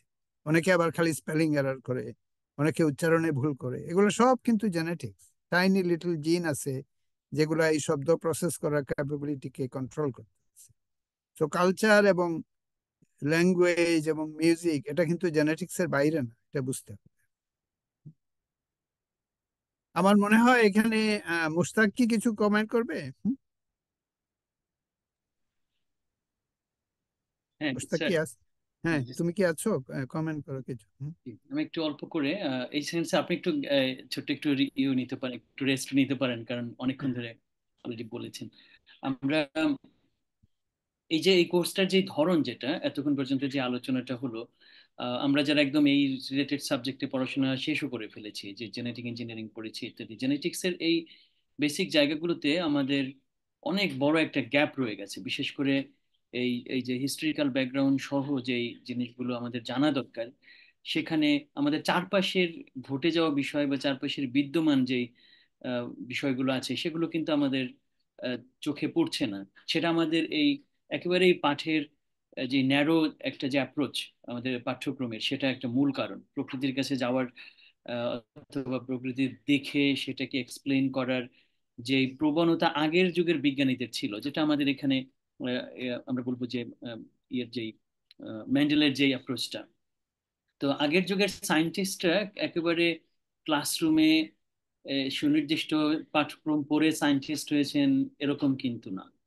তারা অনেকেই একেবারে প্রাকৃতিক ভাবেই তারা বিজ্ঞানী হয়েছেন, এবং বিজ্ঞানের যে মূল জায়গাটা পর্যবেক্ষণ এবং তারপর সেখান থেকে যৌক্তিকভাবে ধাপে ধাপে একটা কনক্লুশনে পৌঁছানো, সেটার একটা ভালো চর্চা আমরা যেই দেখেছি, মেন্ডেলের ভিতরে দেখেছি, তার সমসাময়িক বা আগে পরের বিজ্ঞানী যারা আছেন, যেমন ডারউইনের আমরা ইভলিউশন এক্সপ্লেন করার তার যে থিওরি, সেটাও কিন্তু ওই অ্যাপ্রোচটাকেই সাপোর্ট করে। সেটার একটা ঘাটতি আমাদের এখানে ছিল, এবং তার একটা মনে হয় একটা ভালো কমপ্লিমেন্টেশন আজকের এই আলোচনাটার মধ্য দিয়ে আমরা পেলাম, যে কিভাবে প্রকৃতিতে বিদ্যমান যে বৈচিত্র্য আছে, পর্যবেক্ষণ আছে, সেটা কিভাবে আমাদের এই নলেজের সাথে যুক্ত হয়েছে। তো আমাদের আশা করি যে আজকে যারা এখানে যুক্ত হচ্ছেন বা পড়াশোনাটা করছেন, আমাদের সকল আমরা সকলেই করছি একসাথে, সেখানে এই ধারাটা একটু যুক্ত হবে আমাদের চিন্তার ভেতরে। আমরা যেন আম, পাঠের যেই নির্দিষ্ট যে সিলেবাস আছে সেটার বাইরে আমরা ইস্যুস গুলো যেন আনতে পারি। এটি একটা হলো একটা রিয়েলাইজেশন যেটা আমরা সবাইকে দিতে চাই। আর দ্বিতীয় বিষয়টা হচ্ছে, আমরা গতকালও বলেছি এবং আজকের কন্টেন্ট থেকে এটা পরিষ্কার যে বেশ খানিকটা একাডেমিক ধারায় কিন্তু আজকের আলোচনাটা হয়েছে। গতকাল অনেকখানি ফিলোসফিক্যাল ছিল বিষয়টা, এবং তারপর তার সাথে আমরা ইতিহাসের বেশ কিছু পাঠ যুক্ত করেছিলাম। কিন্তু আজকের জায়গাটায় বেশ একাডেমিক পর্বটা এখানে এখনো পর্যন্ত বেশি আছে, এবং একটু পরে আরো আসবে যেখানে আমরা জাম্পিং জিনের বিষয়টা হয়েছে, কিন্তু জেনেটিক্স এর ধারণার যে বিবর্তন বা জেনেটিক্স এর ফিল্ড যেভাবে এগিয়েছে, সেখানে যেমন ড্রসোফিলা জেনেটিক্স যেভাবে কন্ট্রিবিউট করেছে, সেটি হয়তো একটু পরেই স্যার আবার আমাদেরকে জানাবেন। তো এই পয়েন্টগুলো আলাদাভাবে আমাদেরকে আহ, মনে হয় সামনে যদি নিতে পারে, যে আমরা এই যে বেসিক যে নলেজটুকু আমরা এখন নিচ্ছি এখান থেকে 3:1 অথবা 9:3:1, এই যে আহ, এগুলো আছে, ইকুয়েশন গুলো অথবা অনুপাতগুলো যেগুলো আমরা পড়ছি, সেটা আমরা কিভাবে আমাদের প্র্যাকটিক্যাল লাইফে আবার আনতে পারি, সেটা আমার ইসে হোক, ইউনিভার্সিটি হোক অথবা কলেজের বারান্দায় হোক অথবা কলেজের কাছাকাছি মাঠে হোক, এবং সেই পর্যবেক্ষণ থেকে হয়তো নতুন কিছু আসতে পারে। তো এবং যেটা পঞ্চব্রীহি রাইসের এক্সাম্পলের ভিতর দিয়ে কিন্তু এসেছে, যে আমরা এবং স্যার হয়তো বিভিন্ন জায়গায় লেকচারে একটা কবিতাও বলেন, যেটা আপনি আপনার অঞ্চলে যে কবিতাটা বলেন, যে পঞ্চব্রীহির যে ধারণাটা, সেটি স্যার হয়তো সাইন্টিফিক্যালি ওখানে এস্টাবলিশ করছেন, এবং এটা সাইন্টিফিক্যালি তিনি বোঝানোর চেষ্টা করছেন, বোঝার চেষ্টা করছেন। কিন্তু আমাদের সংস্কৃতির ভিতরে কিন্তু এলিমেন্টটা অনেক আগ থেকে ছিল। আমি ওই কবিতাটা যদি এক্স্যাক্টলি বলতে পারবো না, আপনি হয়তো লেকচার শুরু করার সময় আবার একটু বলে দিবেন। আহ, আহ, ওই যে একজন বিধবা মহিলার যে কবিতাটা, হ্যাঁ হ্যাঁ হ্যাঁ হ্যাঁ শ্লোক হ্যাঁ যেটা আপনার হ্যাঁ প্রধান, হ্যাঁ হ্যাঁ এটা এটা আবার ওই মিমের কথায় চলে আসছে। তো একটা মিম ছিল এরকম। মিম হচ্ছে যে কোনো কথা যে প্রচলিত আছে, মানুষের মুখে মুখে ছড়িয়ে যায়। তো একটা ছিল যে পুবের বন্দে পশ্চিমের বন্দে জমেন কত খান, রাড়ি বেটিয়ে খ্যাত করে দায়ানেরা। এটা মোটামুটি একটা পঞ্চব্রী ধানের ভবিষ্যৎটা ইঙ্গিত করেছিল। সেটা হ্যাঁ, বলেছিল যে যে in the east and then west there is a rice field, এবং নেরাদান মাঠে মানে হচ্ছে যেটা কাটার পরে গজিয়ে ওঠে, ওইটা খেয়ে একটা গরিব বিধবা বেঁচে ছিল। এটা প্রায় 250 বছরের পুরনো একটা মিম যেটা প্রচলিত ছিল। তো আমাদের যে জেনেটিক্স কে মিমের মাধ্যমে ইঙ্গিতময় হয়েছে, আবার জেনেটিক্স এর যে সমস্ত ক্রপ গুলা ছড়িয়ে গেছে, এটা বিভিন্ন শব্দের মাধ্যমে আনারঙ্গি যেমন একটা নতুন শব্দ তৈরি হয়েছে যেটা ডিকশনারিতে ছিল না, which is orange, which is the juxtaposition of two Farsi word giving rise to an English word. It just shows যে হিউম্যান রেসটাও একই পরিবার ছিল, এবং তারাই এইভাবে তাদের যে ল্যাঙ্গুয়েজ এবং সায়েন্টিফিক নলেজের মাধ্যমে এক ধরনের জেনেটিক্স তৈরি করেছিল, কালচারও তৈরি করেছিল। এরকম। আমরা কিছু ফাবিহার থেকে কিছু শুনি। ফাবিহা স্যার এই জায়গাটা ওর কাছে যাওয়ার আগে আমি একটা এখানে এই যে শব্দের ভেতরে কিভাবে কানেক্টিভিটিটা আছে, যেমন একটা এক্সাম্পল, যে আমরা যে আনারস যেটাকে বলছি, আমরা হ্যাঁ জানি অলরেডি যে এই শব্দটা পর্তুগিজ ভাষা থেকে আমাদের ভাষায় এসেছে। কিন্তু আনারস শব্দটার যে অন্য ভাষায় আবার যেভাবে বলে, যেমন আনাহাস, আনানাস, এইভাবে করে পাইনাপল শব্দটা হঠাৎ করে ইংরেজিতে কিন্তু একদম ভীষণ আলাদাভাবে এসছে। হ্যাঁ হ্যাঁ কিন্তু এই আনারসের এই শব্দটার নানান রূপ কিন্তু অন্য ভাষাগুলোতে আছে। এবং আমরা যদি আচ্ছা এই শব্দের যদি মুভমেন্ট দেখি, যে কোন অঞ্চল থেকে কোথায় গিয়েছে, তাহলে মানুষের এই কানেক্টিভিটির ইতিহাসটাও কিন্তু এখান থেকে উঠে আসে। এবং সেটার মধ্য দিয়ে ওই খাবারটার অথবা ওই শস্যের বিবর্তন যেটা, সেটাও হুম কিন্তু এখান থেকে আমরা ট্র্যাক করতে পারি। তার মানে আমাদের হুম স্টাডির ভেতরে এই বেসিক যে শব্দ, এবং এখানে আমার স্যার একটা ছিল যে বছর দুয়েক আগে আমি এটা নিয়ে একজন ভাষাবিদের সাথে কথা বলেছিলাম, যে বিশেষ করে যেই খাবার, যে শব্দগুলো আমাদের খাবারের সাথে যুক্ত, সেটা ফ্রুটস হোক অথবা সেটা মাছ হোক অথবা অন্য কোনো খাবারের নাম হোক, খাবার যেহেতু আমাদের মানব সভ্যতার একদম প্রথম এলিমেন্ট আমাদের সাস্টেনেবিলিটির, এবং হুম এরপর আমরা ছড়িয়ে পড়েছি পৃথিবীর বিভিন্ন প্রান্তে, বিভিন্ন দেশে। সুতরাং এই খাবার রিলেটেড শব্দগুলো যদি আমরা অ্যানালাইসিস করি, তাহলে বোধহয় এই যে এটার একটা অ্যানথ্রোপোলজিক্যাল একটা কানেক্টিভিটি পাওয়া যাবে, একটা জেনেটিক্যাল লিঙ্কেজ এস্টাবলিশ করা যাবে, যে পৃথিবীর কোন জনগোষ্ঠী কিভাবে কানেক্টেড এবং কোথা থেকে কারা কোন জায়গায় ছড়িয়ে পড়েছে। তো এখানে ওই খাদ্য বিষয়ক শব্দগুলোর সাথে, এবং আপনার এই যে অরেঞ্জ অথবা এই আহ, আনারের যে এক্সাম্পলটা স্যার আপনি কানেক্ট কানেক্ট করলেন, এর সাথে এই কনসেপ্টটাকে বোধহয় আমরা মিলাতে পারি, এরকম একটি বিষয় হুম একটু শেয়ার করে রাখবো। তো ঠিক আছে, আমরা তাহলে অন্য ইয়েস কারণ যাই। হুম সেটা এখানে প্রত্যয় কর্মকারের মধ্যে কোয়েশ্চেন ছিল, উনি হাত তুলছিলেন। মিস্টার প্রত্যয় কর্মকার। প্রত্যয় তাহলে বলো।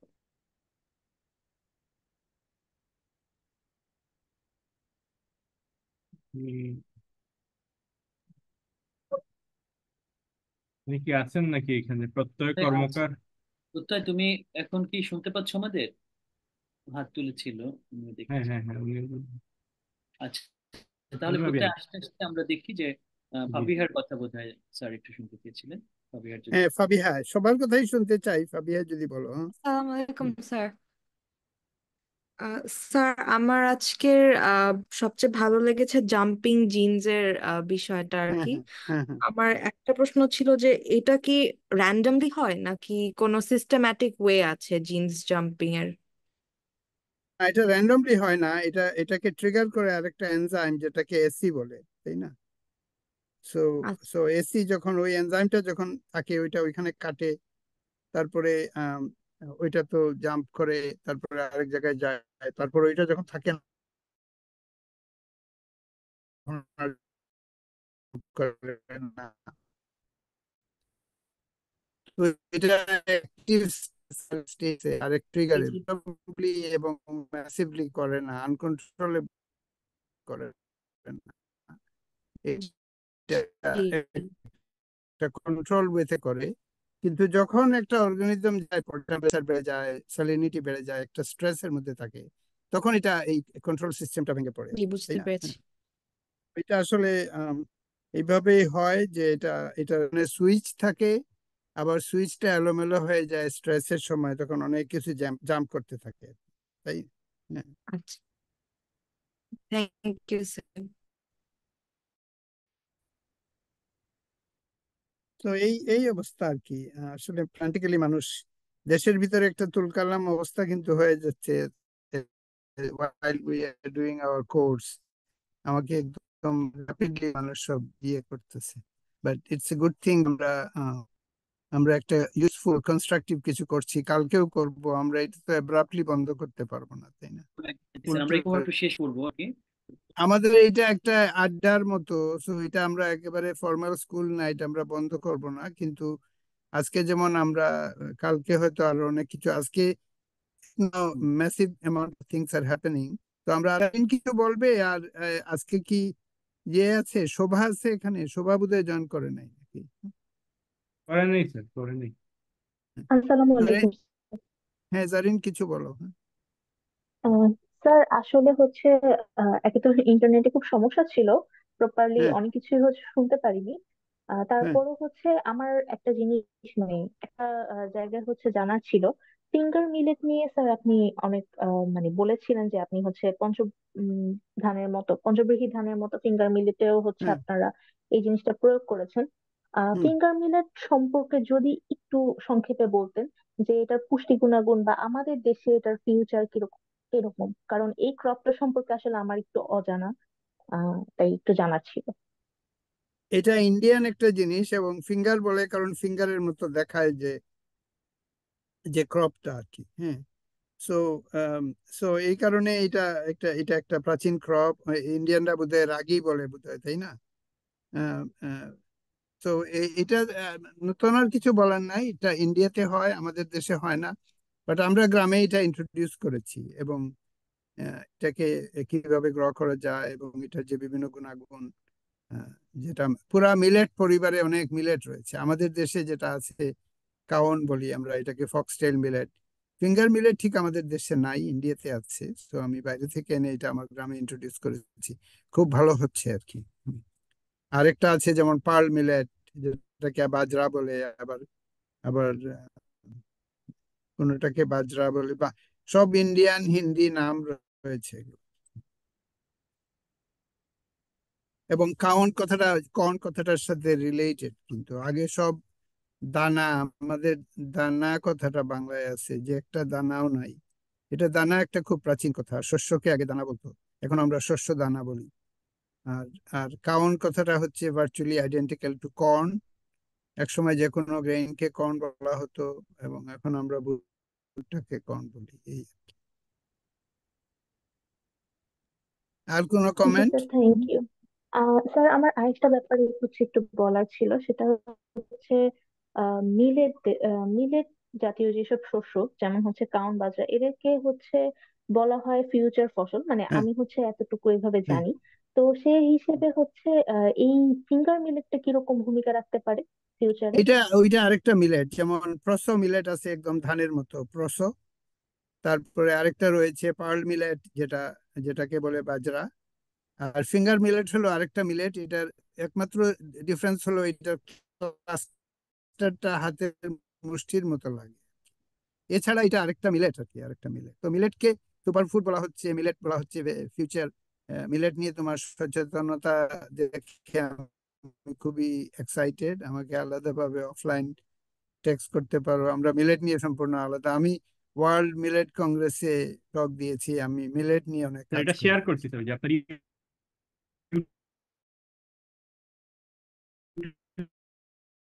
ইউটিউবে হ্যাঁ লেকচারটা আছে স্যার হ্যাঁ মিলেটের, হ্যাঁ, ইউকে এটা জানি দেখতে তুমি এটা পারেন। দেখে।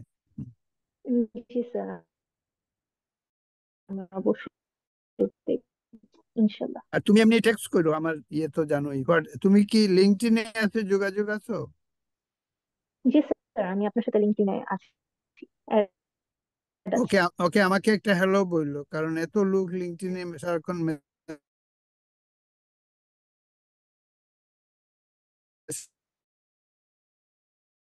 লাভ করো। আমি মিলেট নিয়ে সচেতনতা বাড়াতে চাচ্ছি বাংলাদেশে। আর কোনো কথা, আর কেউ কিছু স্যার বলবে? আমার দুইটা কোয়েশ্চেন ছিল স্যার। ফার্স্ট হুম কোয়েশ্চেনটা হচ্ছে what is the impact of genetics in drug resistance. আর আরেকটা স্যার হচ্ছে হুম যে বাবা বা ছেলে তাদের মধ্যে তো কিছু জিনের হচ্ছে পরিবর্তন থাকতে পারে, মানে সম্পূর্ণ জিন যে একই হবে তা তো না। তো এই যে জিনের যে পরিবর্তন, এটা কি কোনো ইম্প্যাক্ট ফেলবে আমাদের হচ্ছে ড্রাগ অ্যাবজর্পশন বা মেটাবলিজম? স্যার আমি হচ্ছে আমার ফিল্ড রিলেটেড কোশ্চেনটাই করলাম। স্যার আপনার মতামত একটু জানতে চাচ্ছি যে জেনেটিক্সটা কিভাবে হচ্ছে ফার্মেসির সাথে মানে রিলেট করা যায়। হ্যাঁ হ্যাঁ। না, এটা ইম্পর্টেন্ট কোয়েশ্চেন। তো মাল্টিপল ড্রাগ রেজিস্ট্যান্সটা এক ধরনের সিলেকশন। যেমন সবাই যদি এক্সট্রা একটা অ্যান্টিবায়োটিক ইউজ করে, তখন আস্তে আস্তে অর্গানিজম গুলো ওই অ্যান্টিবায়োটিকে রেজিস্ট্যান্ট হয়ে যায়। যেমন প্রথমে একটা এক্সাম্পল দেই, একটা পেনিসিলিন দিলে অনেক সব ব্যাকটেরিয়া, গ্রাম নেগেটিভ ব্যাকটেরিয়া মারা যেত। কিন্তু দেখা গেল বেশি ব্যবহার করার ফলে সিলেকশনটা এখানে এক ধরনের রেভলিউশনারি জেনেটিক্স চলে আসে, যে একটা সিলেকশন যদি বারবার করা হচ্ছে, তখন 1 লক্ষতে বা 10 লক্ষতে একটা ব্যাকটেরিয়া বেঁচে যায়। এবং ওইটা যখন সন্তান উৎপাদন করে, এগুলোতে আর অ্যান্টিবায়োটিক কাজ করে না। এই জন্য AMR, অ্যান্টিবায়োটিক রেজিস্ট্যান্স, এটা ছড়িয়ে পড়ছে অতিরিক্ত অ্যান্টিবায়োটিক ব্যবহার করার জন্য। এবং বিভিন্ন লক আছে, বিভিন্ন জিনে পরিবর্তনের ফলে, যেমন অ্যান্টিবায়োটিকটা ঢুকতেই পারে না ব্যাকটেরিয়ার গায়ে। ঢুকলে তো কাজ করবে, তো ব্যাকটেরিয়া ঢুকার পরটাই বন্ধ করে দেয়। এইভাবে অ্যান্টিবায়োটিক রেজিস্ট্যান্স ছড়িয়ে পড়ছে। আর বাবার ছেলের অনেক জিন কমন, কিন্তু অনেক জিন কমন না, লক্ষ লক্ষ জিন কমন না, হাজার হাজার জিন কমন না। তো এজ এ রেজাল্ট এটা দুইটা ডিফারেন্ট পার্সন, রিলেটেড কিন্তু আইডেন্টিক্যাল না। একমাত্র যমজ ভাই হয় যদি বা বোন হয় যদি, যমজ হয় যদি, তারা আইডেন্টিক্যাল। কাজেই বাবা এবং ছেলে অথবা দুই ভাই, এরা রিলেটেড, অনেক জিন কমন, কিন্তু সব জিন তো আর কমন না। কাজেই তারা অ্যান্টিবায়োটিক রেজিস্ট্যান্স বা যে কোনো ফার্মাকোলজিক্যাল কনটেক্সটে ডিফারেন্ট হতে পারে। এটা জিন বাই জিন অ্যানালিস করে দেখতে হবে। জি স্যার, বুঝতে পেরেছি। ওকে। সালাম আলাইকুম স্যার। হ্যাঁ হ্যাঁ, বলো, স্যার বলেন। আমার একটা হ্যাঁ, কোশ্চেন ছিল স্যার। অফকোর্স। স্যার আমি তো ক্লাইমেট চেঞ্জ ফিল্ডের লোক। স্যার কার্বন ক্যাপচারিং কিভাবে প্ল্যান্টে বাড়ানো যায়, ফটোসিনথেসিস প্রক্রিয়া? কার্বন ক্যাপচারিং, ওই যে পঞ্চব্রীহিতে রুট দেখালাম, এই রুট মানেই তো হচ্ছে মোর কার্বন ক্যাপচার। মানে এটা এটা নিয়ে আমি ইলাবোরেট নেক্সট কালকে আবার বলবো, যে যে পঞ্চব্রীহি করার ফলে কিভাবে ফটোসিনথেসিস বেড়ে যায় এবং রুটটা বেড়ে যায়, এবং রুট বাড়াই মানে হচ্ছে কার্বন ক্যাপচার করা বেশি। কার্বন ক্যাপচার নিয়ে আমাদের প্যাটেন্ট আছে, তুমি ওই লিঙ্কটা দিয়ে দিও তাহমিদ জি জি দিয়েকে। ওকে দিয়ে দিব স্যার। আমাদের যে কার্বন ক্যাপচারের যে পাবলিশ প্যাটেন্ট রয়েছে, আমাদেরকে প্যাটেন্ট দেওয়া হয়েছে অস্ট্রেলিয়া, USA তে। ওখানে আমরা ডিটেইল আলাপ করেছি কার্বন ক্যাপচার নিয়ে। ওকে। আর আমি তো হোয়াটসঅ্যাপে অলওয়েজ অ্যাভেলেবল। এই কোর্সটা এমন না যে আমি কথা বলে চলে গেলাম তারপরে আমার খবর নাই। এনিওয়ান হু টেক্স মাই কোর্স, একটা তো ফেসবুক, আর তাহমিদও রয়েছে, সো অল এক্সটেন্ডেড ডিসকাশনের জন্য, কন্টিনিউয়াস ডিসকাশনের জন্য, কানেকশনের জন্য আই এম অলওয়েজ অ্যাভেলেবল। আমি এটাকে কেন্দ্র করে চাচ্ছি একটা কমিউনিটি গড়ে উঠুক। স্যার একটা ইনস্টিটিউশনাল রূপ দেওয়া যায় কিনা স্যার, হ্যাঁ তাহলে একটু হ্যাঁ আর একটু ভালো হতো মনে হয় স্যার। নিশ্চয়ই নিশ্চয়ই, আমরা ওই রাস্তাতেই যাচ্ছি, ইনস্টিটিউশনালাইজ করে ফেলতে চাচ্ছি এটাকে। একটা ভার্চুয়াল ইনস্টিটিউটের মতো, ইন্টারন্যাশনাল ইনস্টিটিউট। অনেক আমেরিকানরাও ইন্টারেস্টেড, ওই যে টক শোতে যে মহিলা ওয়েস্টার্ন ইউনাইটেড স্টেটসে, ওইটা লিঙ্কটা দিয়ে দেওয়া হয়েছে। সবাই একটু কষ্ট করে এই পুরা টক শোটা, আমি যে টক শোটা করেছিলাম, পডকাস্টটা, এটা সবাই একটু শুনে ফেলবে। জি স্যার, জি sir, thank you sir. Okay, I think আমরা একটু আজকে, given this massive massive change in our country right now, আমরা এটা একটু গিয়ে নিউজ ফিডে একটু দেখি কি হচ্ছে না হচ্ছে। হ্যাঁ ঠিক আছে। জি স্যার, তাহলে আজকে আমরা এখানে একটু র্যাপ আপ করছি। হুম। জানি না যে আসলে কালকে সিচুয়েশন কেমন হবে। ইটস র্যাপিডলি চেঞ্জিং ইভেন্টস, আসলে আমাদের ইউনিভার্সিটি থেকে শুরু করে নানান জায়গাতেই নানান কিছু হচ্ছে। তো আমরা আমরা এখন পর্যন্ত ধরে রাখছি যে ইন্টারনেট যদি ঠিকঠাক থাকে তাহলে আমরা কালকে হ্যাঁ কালকে মিট করবো, এবং কালকে আমরা অনেক এক্সাইটিং, আমরা যেহেতু সাবজেক্ট ম্যাটার টেকনিক্যাল হয়ে গেছে, আমরা এই জন্য অনেক সময় রেখেছি যাতে এই টেকনিক্যাল সাবজেক্ট ম্যাটারের সাথে ব্যবহারিক জীবনের সম্পর্ক কি, এইভাবে একটা কানেকশন বিল্ড করতে, রাদার দেন জাস্ট টেকনিক্যাল ডিসকোর্সটা দিয়ে দিতে। এই কারণে আমি বেশি অল দ্য টাইম দিয়ে অনেক টেকনিক্যাল কথা বলে মানুষকে ছেড়ে দিলাম, এটা ঠিক হবে না। তো আজকে আমাদের যদি সময় থাকতো, এই এই পার্টিকুলার ন্যাশনাল ইমার্জেন্সি না থাকতো, আমরা হয়তো আরো কথা বলতাম। আগামীতে আমরা অ্যাগেইন, আজকে আমরা ফরওয়ার্ড জেনেটিক্স বলেছি, আগামীকাল আমরা রিভার্স জেনেটিক্স, জিন এডিটিং এগুলো বলবো, এবং ডিসকাশনের জন্য অনেক সময় রাখবো। ঠিক আছে, তাহলে আমরা থ্যাংক আজকে ইউ একটু হ্যাঁ থ্যাংক ইউ, সবাই ভালো থাকেন। Good luck. হ্যাঁ।